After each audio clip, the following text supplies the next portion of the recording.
શું કહેશો આપના દ્વારા સમાજના થકી યંગ કમિટી અથવા સમાજ દ્વારા જે પણ આયોજન કરવામાં આવ્યું, આયોજન કરવાનો મુખ્ય હેતુ શું હતો અને શું યુવાઓને સંદેશો આપશો?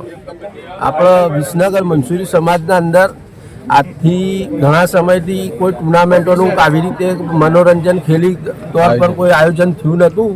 એટલે મને એક એવો ખ્યાલ આવ્યો કે હું વિસનગર મંસૂરી સમાજના યુવાઓને એક મંચ ઉપર ઊભા કરું. અને મંચ ઉપર ઊભા કરવા માટે દાનિશભાઈ, અમારા કારોબારી સભ્ય દાનિશભાઈને વાત કરી કે આપણે બે ભેગા થઈ યુવા છીએ તો કે આપણે આ મંચને એક પ્લેટફોર્મ પર લાવીએ. એના પછી મેં અમારા સમાજના પ્રમુખ બશીરભાઈને વાત કરી કે બશીર કાકા આપણે આ રીતે આયોજન કરવું છે. બશીર કાકાએ કીધું કંઈ વાંધો નહીં, કરો. અને એ આયોજન મારું આજે અલ્લાહના ફજલો કરમથી આજે મને દેખાઈ રહ્યું છે કે વિસનગર મંસૂરી સમાજના યુવાઓ એક પ્લેટફોર્મ પર આવીને ઊભા છે. અને આજે મેચના અંદર બહુ સારું એવું મેદાનના અંદર ખેલ રમ્યા અને બહુ સરસ રીતે આયોજન પૂરું પાડ્યું છે.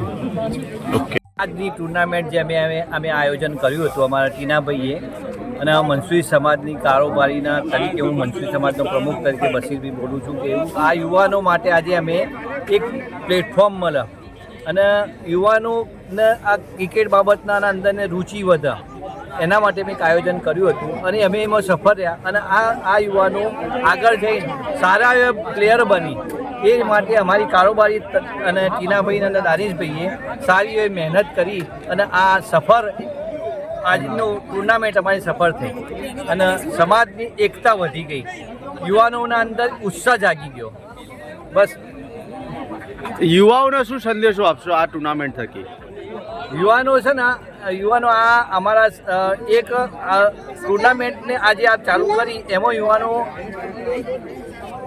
ઉત્સાહથી અને ક્રિકેટના અંદર ને બીજી પ્રોત્સાહિત હોય અને એ આ આગળ વધ્યાના અંદર.